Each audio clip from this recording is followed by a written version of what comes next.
Hi, Grandma here, and I'm reading The Great Horn Spoon by Sid Fleischman.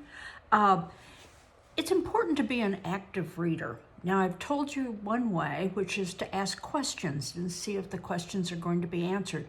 Another way is just to simply survey the book, which is looking at the cover and reading the back. And we never have we have not read the back yet.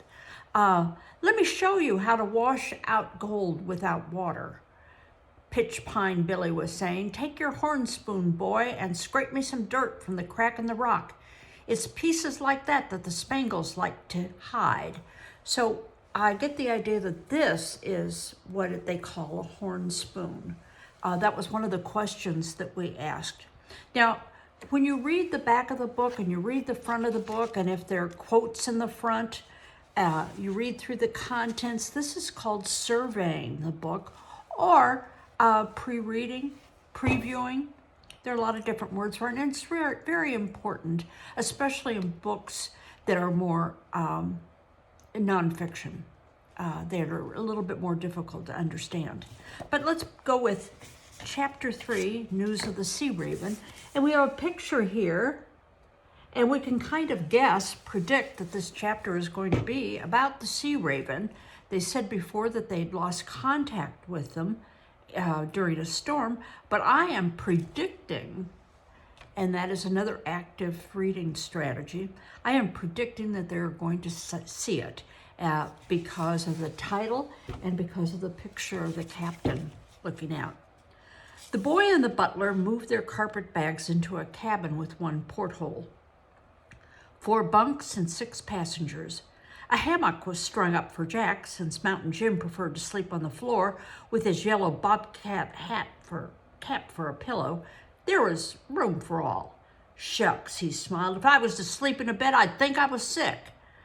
Among their cabin mates was Dr. Buckby, the horse doctor. He was going out to the mines on his wooden leg to locate a rich gold deposit. He had a map, he whispered, that marked the very spot. At the same time, he carried an alarm trumpet around his neck day and night in case anyone tried to take the map from him. In addition to Mountain Jim and Dr. Buckby, there was an ex-soldier named Nath Tweedy. He still wore his forage cap and hickory shirt and kept his rifle and bayonet propped in the corner of the cabin. Finally, there was Mr. Azariah Jones, a jolly Yankee trader who was as big as the cabin was small. As Jack was soon to discover, Mr. Azariah Jones could squeeze through the cabin door only by holding his breath. He said he weighed 300 pounds, barefoot and bald-headed. It amused Praiseworthy that the Yankee trader had unwittingly provided Jack and himself with their accommodations in the hold.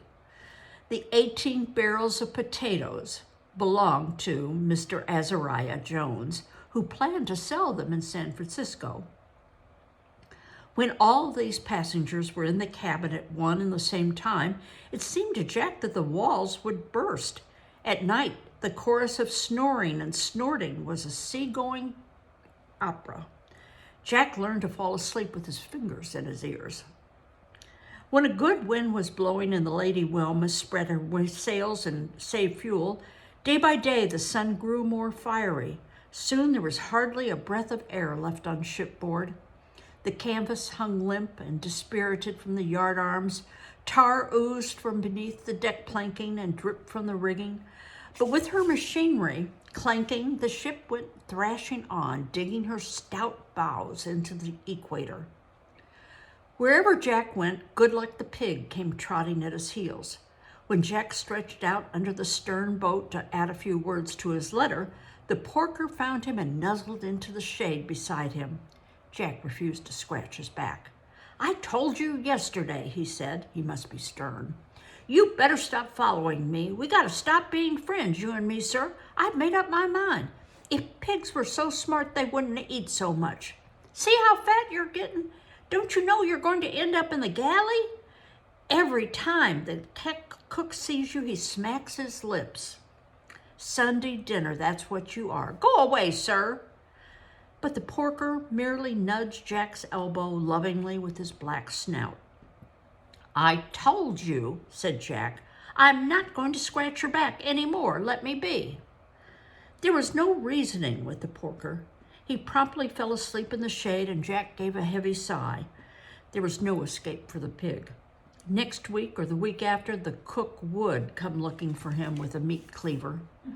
Jack put it out of his mind. Let the porker sleep for a moment. He watched the flying fish, startled by the crash of paddle wheels, leap through the air like arrows shot from the sea. Then he wrote, "I take pen in hand, dearest aunt and dearest sisters, to tell you the adventures to date. But first I will say you would hardly know me these winter days.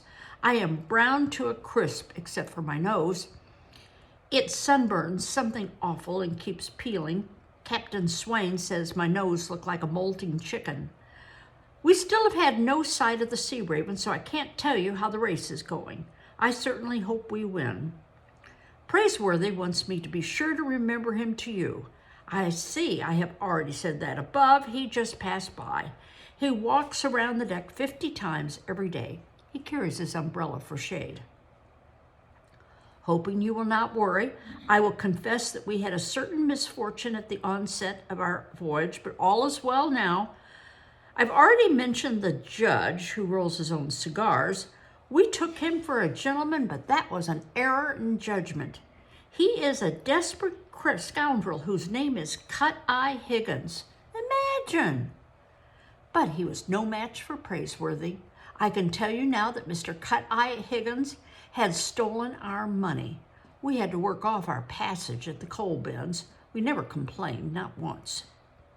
Praiseworthy says that if it weren't for me, we might never have trapped Mr. Cut-Eye Higgins, but it was the other way around. Praiseworthy never takes credit for himself. All I did was take Good Luck to the bunkers with me, where he got covered with coal dust. That put the idea in Praiseworthy's head. Someday when we sail back to Boston with our pockets full of gold nuggets, I'll tell you more and make you laugh. But you will be glad to know that Mr. Cut-Eye Higgins spends his day at the fire below decks, while we have our rightful cabin. We thought we would never find the rest of our money, but the thief had it hidden. Captain Swain helped us search the cabin, lighting up one of Mr. Cut-Eye Higgins' homemade cigars. We looked everywhere and couldn't have found the money at all if Captain Swain hadn't begun to choke on the cigar. There, rolled up inside, were our Boston banknotes. I will mail this letter at our first port of call, Rio de Janeiro. Imagine that. Your devoted runaways are seeing the world. I must stop now, as I just heard someone call "Ship ahoy." Maybe it's the Sea Raven. When Jack looked up, the captain was standing on the paddle box, squinting at a distant ship through his brass long glass. "Blast!" he scowled. "She's not the Sea Raven, mates. She's a square rigger. Becalmed, no doubt. There's not enough breeze in these latitudes to stuff out a candle." Now, what he means is this is a sailboat, and there's no wind, so the sailboat is stuck, it can't move. It was almost 2 hours before the two ships came within hailing distance. Praiseworthy finished his 50 laps around the deck, and Jack locked Good Luck in his pen. But 10 minutes later, the pork was at Jack's heels again. Captain Swain got out his silver speaking tube and shouted across the water. With all her sails hanging like great curtains, the square rigger seemed to Jack like some giant of the seas. "Ahoy! Ahoy!" answered the master of the square rigger through his silver speaking tube. "Have you seen the Sea Raven, sir?" "Aye, Captain, she came streaming by a day ago."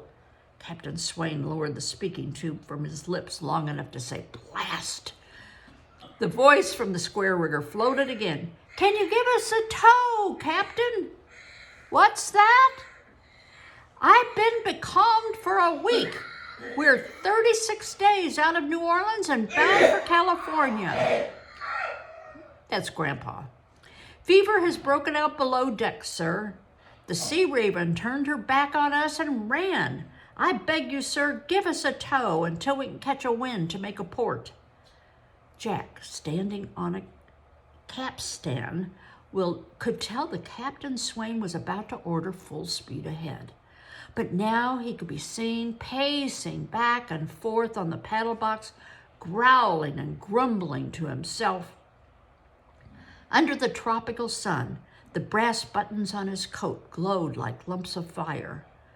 Towing the square rigger would slow the Lady Wilma to a dogged crawl.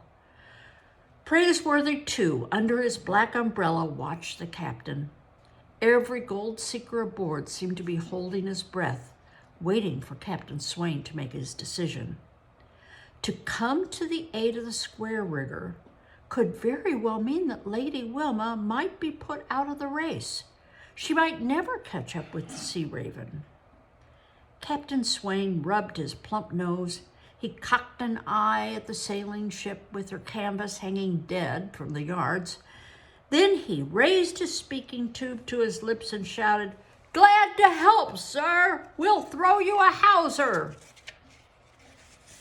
There came a wild shouting from the rails of the square rigger, where passengers and crew tossed hats in the air.